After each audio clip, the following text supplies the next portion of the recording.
Hey, what's up, you guys? Jeff Cohn here with an amazing guest in another episode of the Team Building Podcast, where we interview top team leaders, broker owners, and thought leaders across the industry.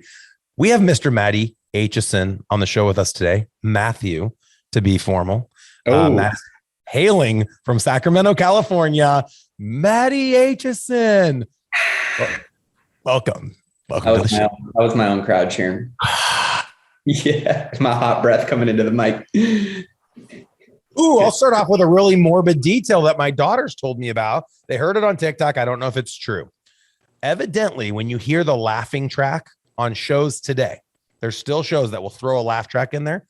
Over 75% of the people in the laugh track are no longer living. Wow. Everyone take that one home. So when you hear people laughing, like, most of those people aren't alive anymore. I think we could probably end the show today because that was maybe the most valuable piece of information I'm going to walk through. Incredible. It's pretty neat, though, to think like just like these podcast episodes, this is going to exist forever. So if people want to come back in 100 years from now, it's going to be out there. You guys, Matty is awesome. I met Matty, I think probably one of the first times was, I think in Tahoe at a Go Abundance event. I don't know if we go before that. I think we knew of each other, but hadn't met yet in person.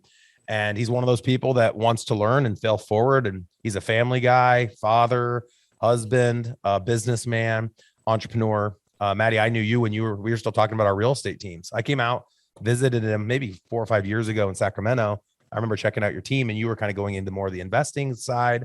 Yep. And then you went from investing in single family to multi and now multi to hotels.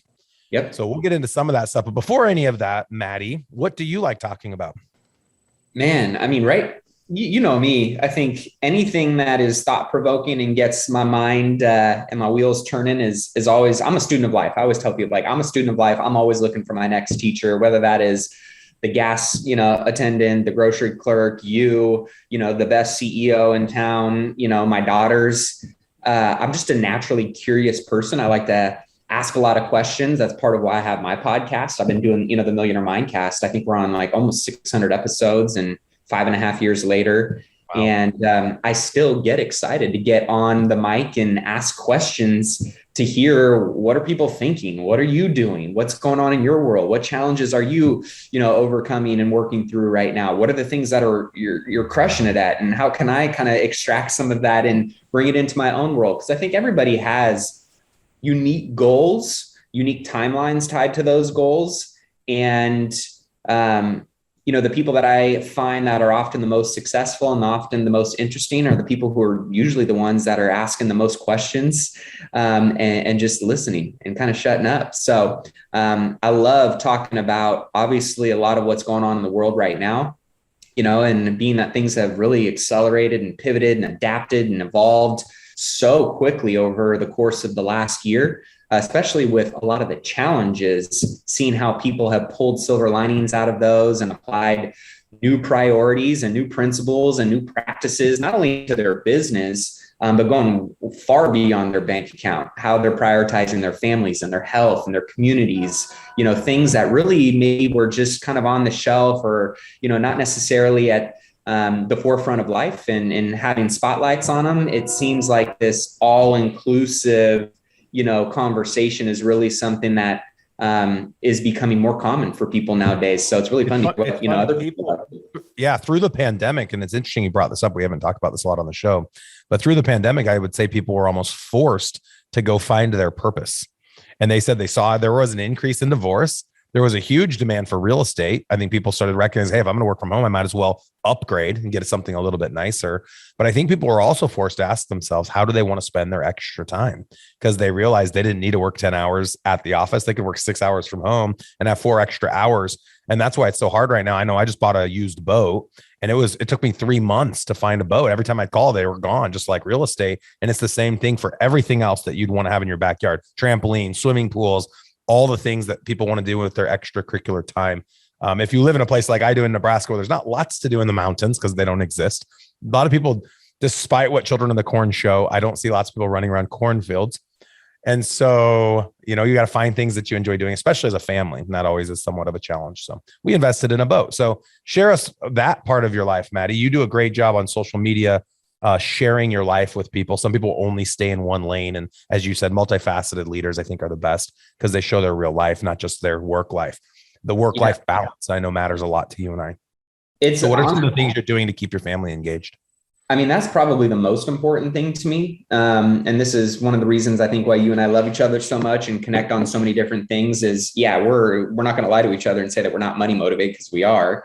But also our intention behind why we want to go out and make money, which is to have more time, have more freedom, have more independence, have more epic adventures with people that we love and care about, contribute to causes and charities and things that, allow you to make your money matter.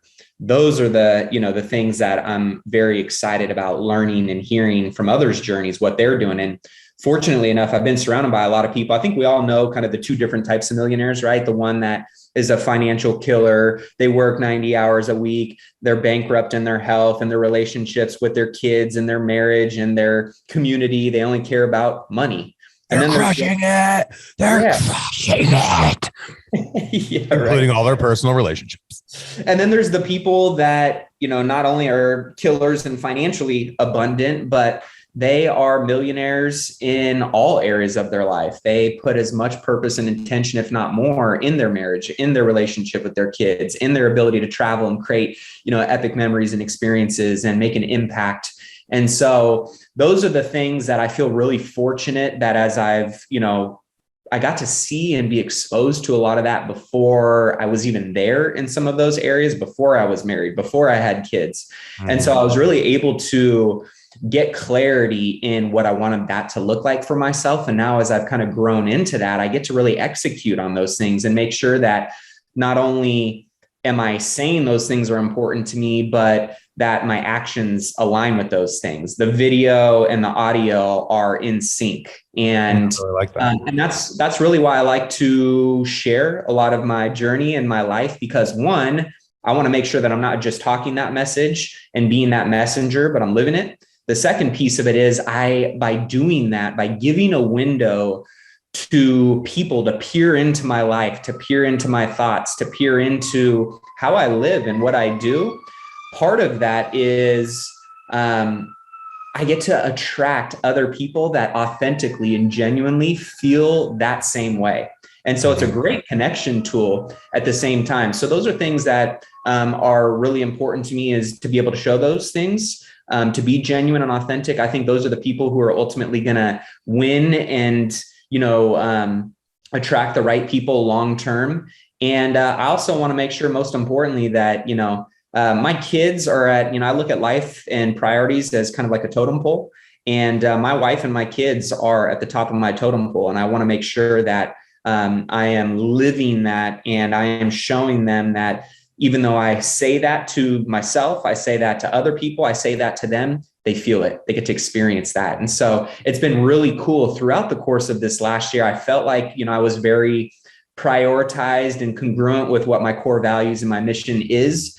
And at the same time, through all of this, I got to know my wife and my kids on a level that I didn't really even know was possible, to be honest, but I was kind of forced to in, the chaos of this last year. And that's been probably the biggest silver lining in all of this. A lot of other great blessings came from the course and the chaos over the last, year and a half. But most importantly, being so connected and aligned with my family pillar has probably been, the one that I'm most proud of.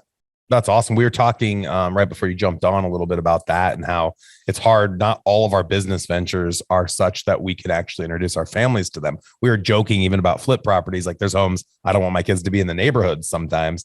Oh, for sure. Or wholesales, right? And so it's really exciting. We'll get into this here in a few minutes, but we're going to talk about some new ventures that you're doing that you're proud of, where your family can travel. I have some stuff going on in my personal life that I'm introducing to my family that we've never done before to help stretch my family.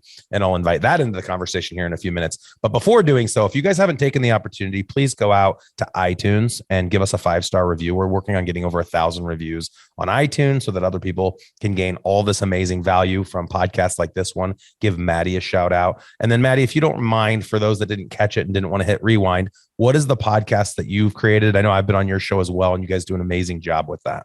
Yep. Millionaire Mindcast. And ultimately, it's exactly kind of what it sounds like. helping people learn from other millionaires who, again, aren't just the one vertical millionaire. They're the whole life millionaire. And so I interview people of all different, facets of the world in all different types of industries, but that have obviously had some great financial success, but also live very intentionally in those other pillars. And then we do market updates in terms of, stocks, economics, world news, and real estate. And then, Fridays are more of just the Maddie A. Rand or what's going on in my world. So cool. People can find that on all podcasting platforms.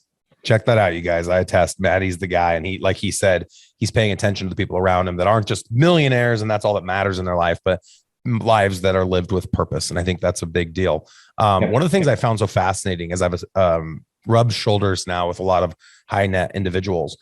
There's a study that came out of Harvard Business School, and they interviewed 1,000 CEOs across 1,000 different companies. And they wanted to come down and figure out what's the one main attribute that was consistent amongst all CEOs. So some people might say like drive or ambition or leader, what leadership skill was it?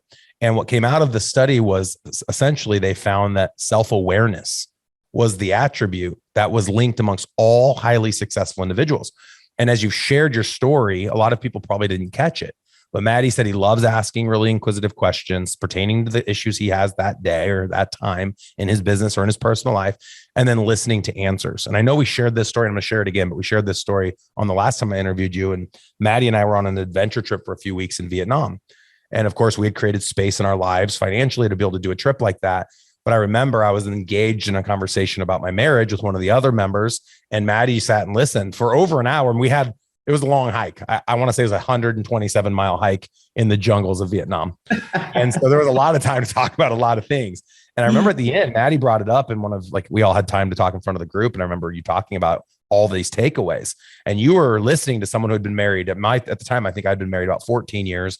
And I don't know how long the person I was talking to, but they'd probably been married about the same amount of time. We were having struggles just like any couple that's married that has struggles. And you were newlywed or almost wed to your wife. And I remember just how, you were just right in there. So I remember how much you took from it and how valuable that was. And it's sad to me because all of us can have that experience. You don't have to go on a hike in the jungles of Vietnam to have it. Go ask someone that has an amazing marriage to go to lunch, buy them an $8 Chipotle salad and say, how have you made your marriage so great? Or how do you have that six pack? Or how do you make $1 million a month residual income? Whatever it is, I've found that people like us, if you find people that have an abundant mindset, they'll sit down with you, they'll do a call with you, and they'll give you everything for a half an hour, 45 minutes. They'll give it to you.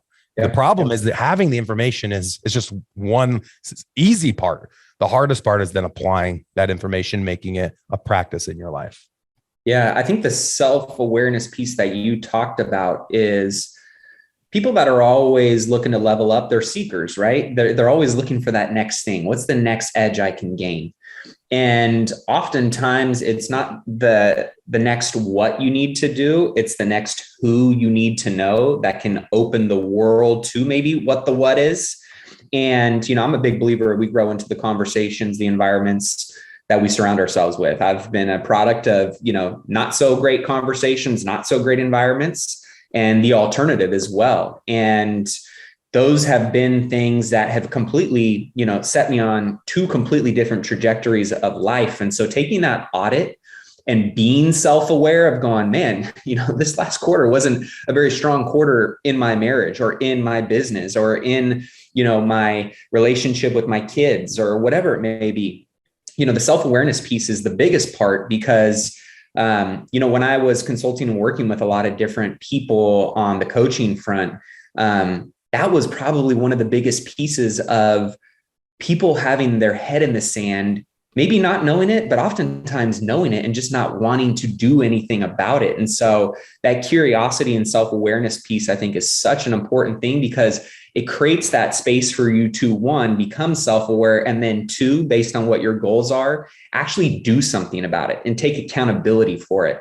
And, I know after that conversation, you came back and, I think we circled up, based on some accountability that you wanted, and your marriage completely took on a new life form and it was amazing. And you guys, evolved and broke through. And, that's the beauty of having the right people in your circle, in your world. And, on the contrary, right, it can also be something that can be very detrimental if you don't. So I like to take, my quarterly audit, draw a line down a piece of paper, have my plus and multiplication side on one side, my subtraction and division sign on the other side, and just writing down all the people that I spent most of my time with and thinking about, are they multipliers? Do they bring and add value to your life? Do they suck and subtract value, energy, money, from your life? And I think those are really important things to do. And so that's why I just kind of create little rhythms and habits to keep my awareness up, because at the end of the day, right, we all kind of live in our own little bubbles and have our blinders on based on what we're doing and who we're doing it with and what we're going after.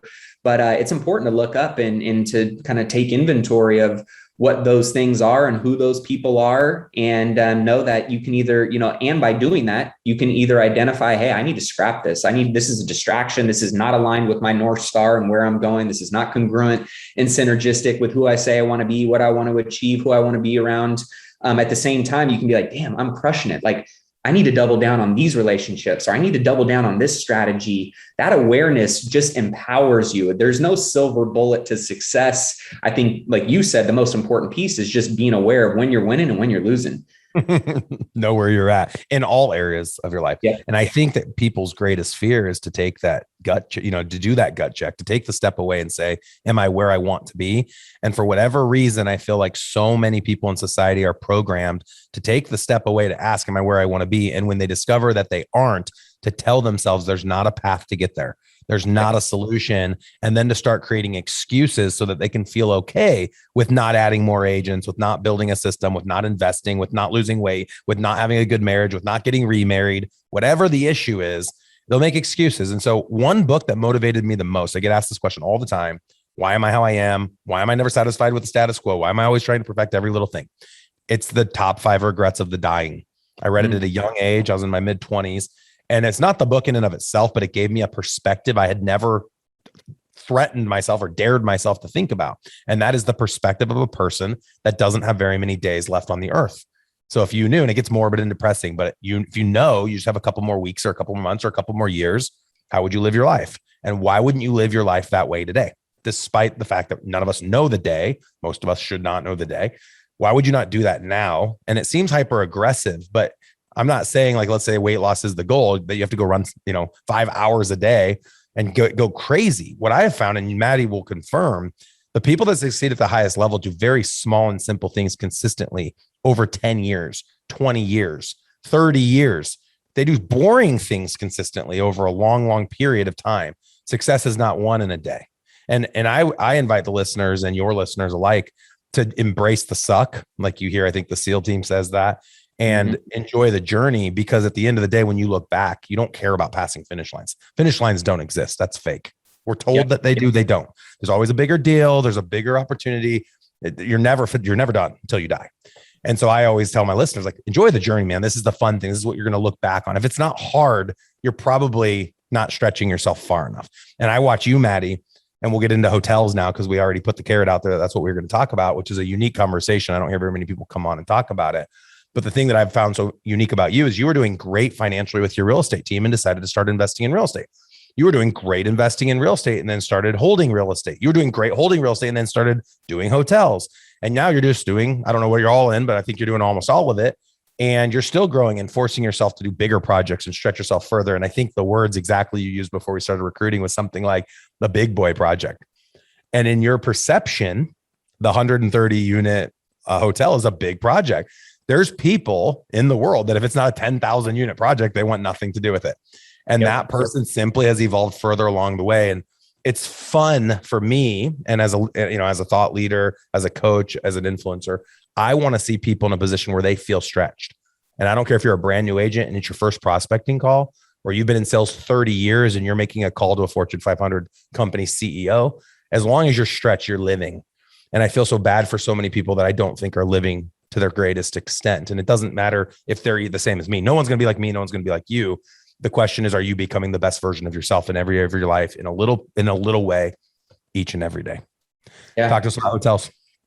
Yeah. I mean, it's been a journey, that's for damn sure. And, I think back to, I got into real estate in 2011 is when I did my first deal, first flip, started building my real estate team to where I'm at today.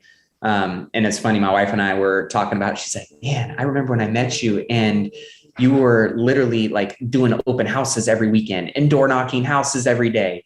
And to see where I'm at now, developing. This is 10 years ago.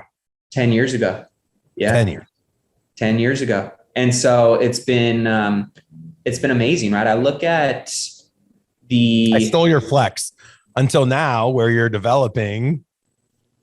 Yeah. Finish the flex. He went from open houses to, this is your book, open houses to just $100 million hotel projects.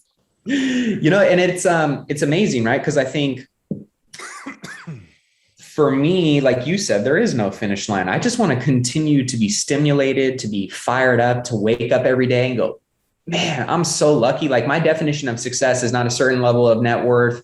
Passive income is great. And I have goals and milestones of passive income and mailbox money that I'm looking to hit and continue to level up on. But when I think about going back to what you said, the 7 regrets, when people ask me like, well, dude, what are you chasing? What is your definition of success? What I am chasing is a life fully lived. And when I'm on my deathbed, I want to look in the rearview mirror. I want to watch a replay of my entire life. And it's not going to be how much money I have in my bank account. It's not going to be how much passive income is coming in. It's not going to be how many assets I have on my balance sheet. It's going to be, if I can say this one sentence in, that is, damn, that was a hell of a ride. That's all I really care about. And that, damn, that was a hell of a ride statement will include a significant amount of peaks and wins and abundance. And it will also include a lot of dark times and a lot of challenges and a lot of valleys.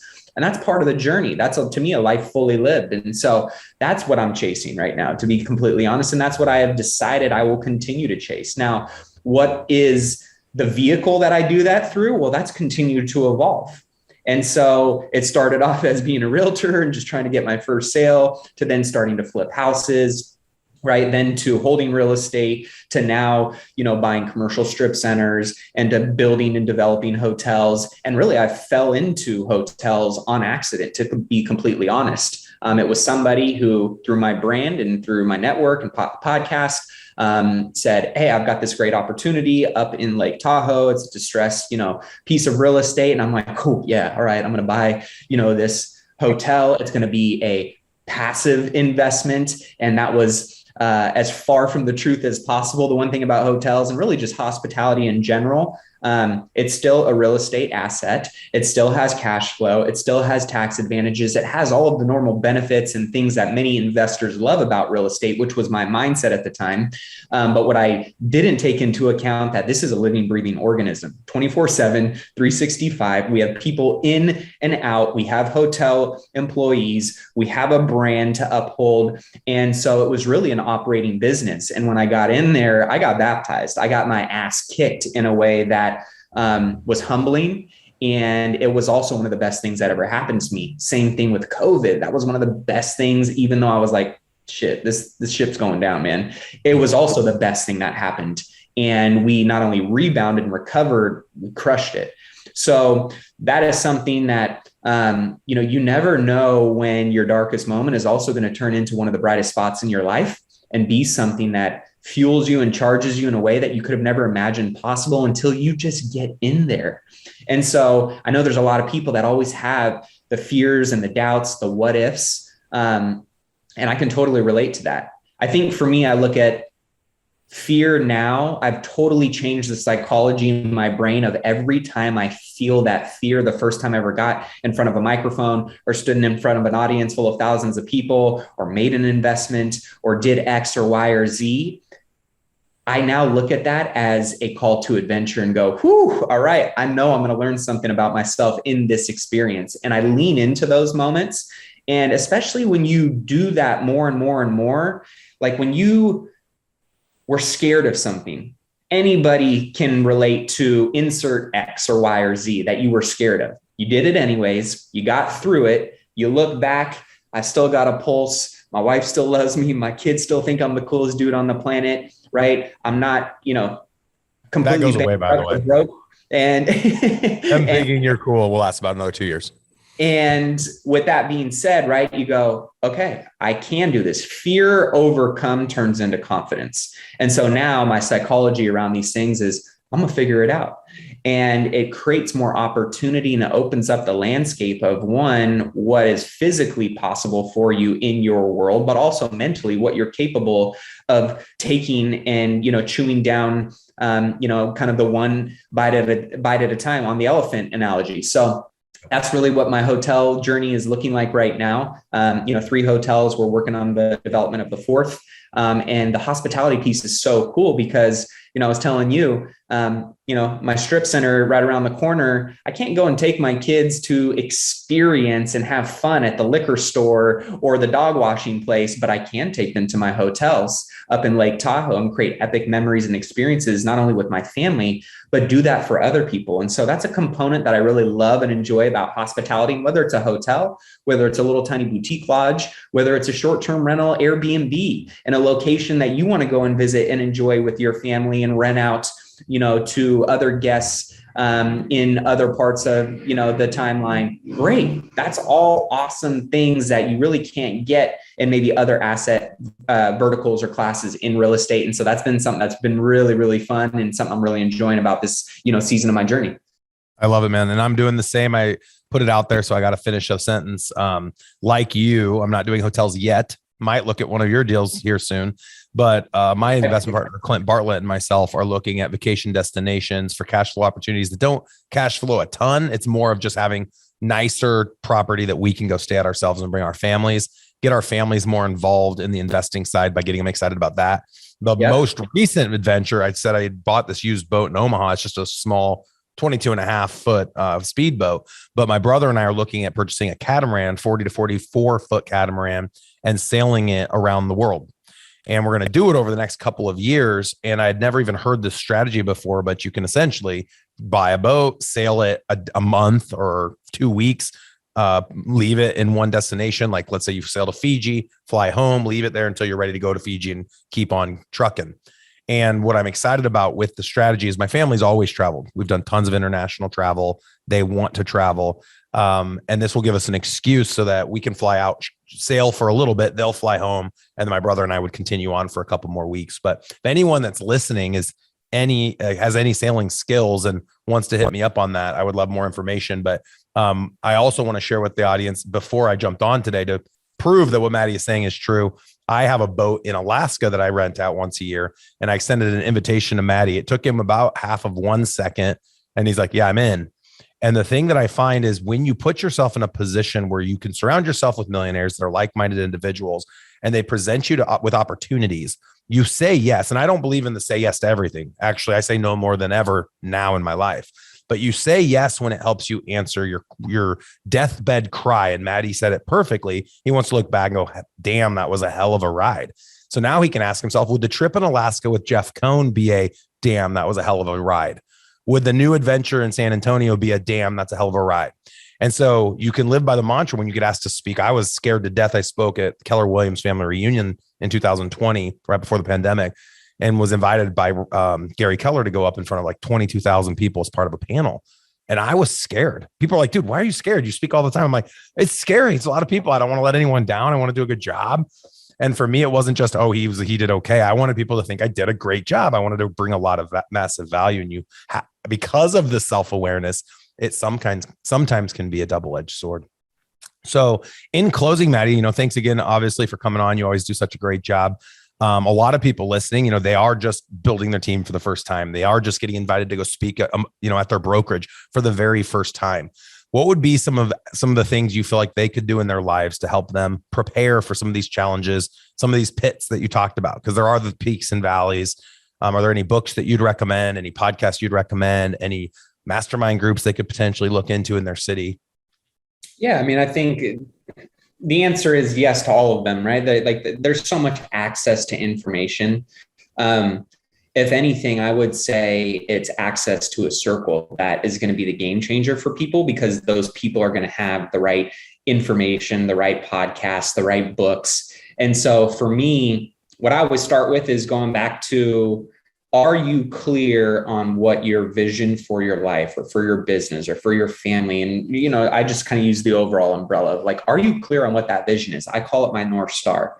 I do a vision statement every year. I call it the Rich Life Clarity Contract. It goes through all the gardens of life and ultimately asks you tons of detailed questions, most of questions that people don't ask themselves. But when you do ask yourself those questions and your brain goes to work of actually thinking, what is it that I actually want as an answer to this question in this garden, you start to get a lot more clarity in what you want for your life. And then that can become your vision statement. That can become your North Star. And when you know, where can we find those questions?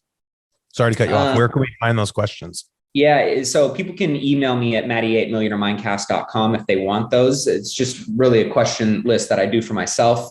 And when you get clarity, you won't get a ton of emails. He's super scared. He said that so quick. I bet you get less than 5. If you get more than 5 emails, I will give you $100 gift card to you and your wife's favorite restaurant, Matty. Say that email address one more time. Matty A. Yeah, MATTYA at millionairemindcast.com. I'll be happy to share that. I share it out with a lot of friends and other people every single year, and something I do every year.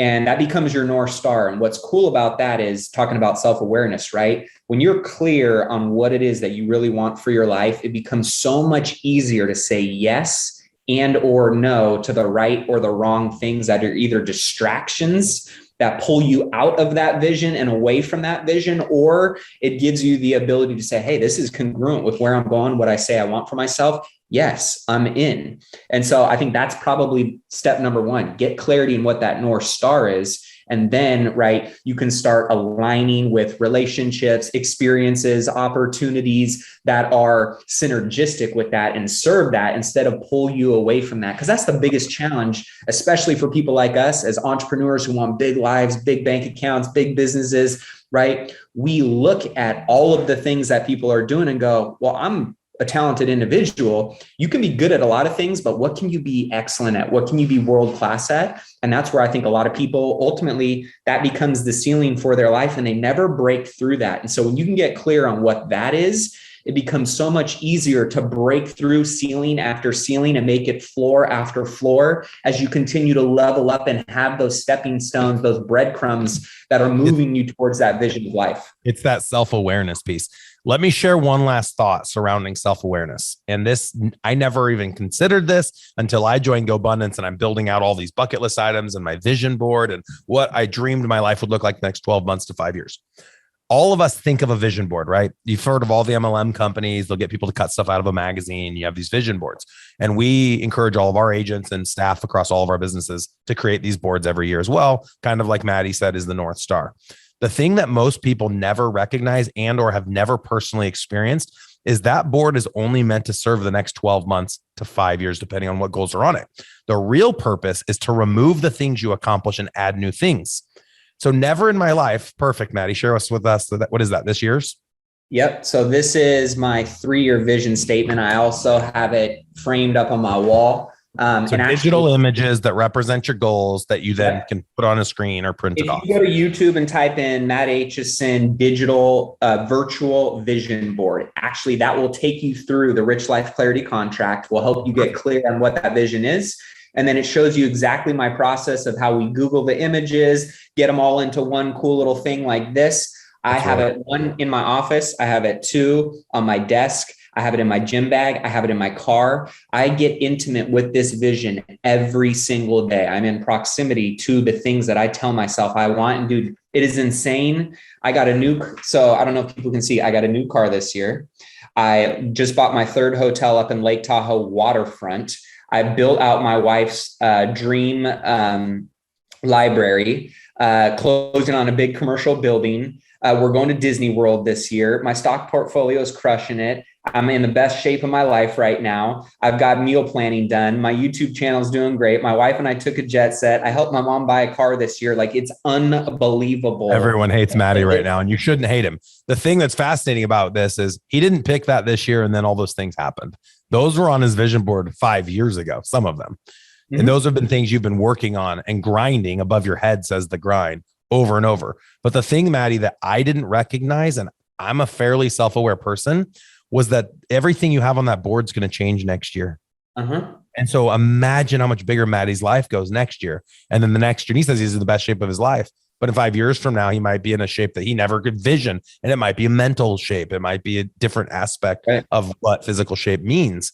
And I think so many people, because they don't check the first thing off, they lose the next thing. It's like hiking a 14er. I've used this as an example in the past. If you've never hiked one, go hike one. It's amazing. And they become addicting. So what 14er do you not get to go on because you weren't willing to do the first one? What speaking gig will you not get to do because you didn't do the little one and you were scared? You don't know what those can build into. And that's all about taking risk and being willing to go to the valley and the shadow of death to be able to get to the peak. And we challenge our listeners to do it. And we know a lot of other people have failed really big and have come back from that. And it's okay to fail. Who cares what everyone around you says? I like ruffling all the feathers. I always joke about that. If you're not playing with enough chickens. Maddie Aitchison, everyone, thank you so much for coming on today. This is always a great time to chat with you, man. I really appreciate Thank you for having me. Thank you for all the sharing. And for anybody that hasn't come out yet to one of our events, we host 3 in-person events a year called the Team Building Workshop in Omaha, Nebraska. One main event every year called the Team Building Summit.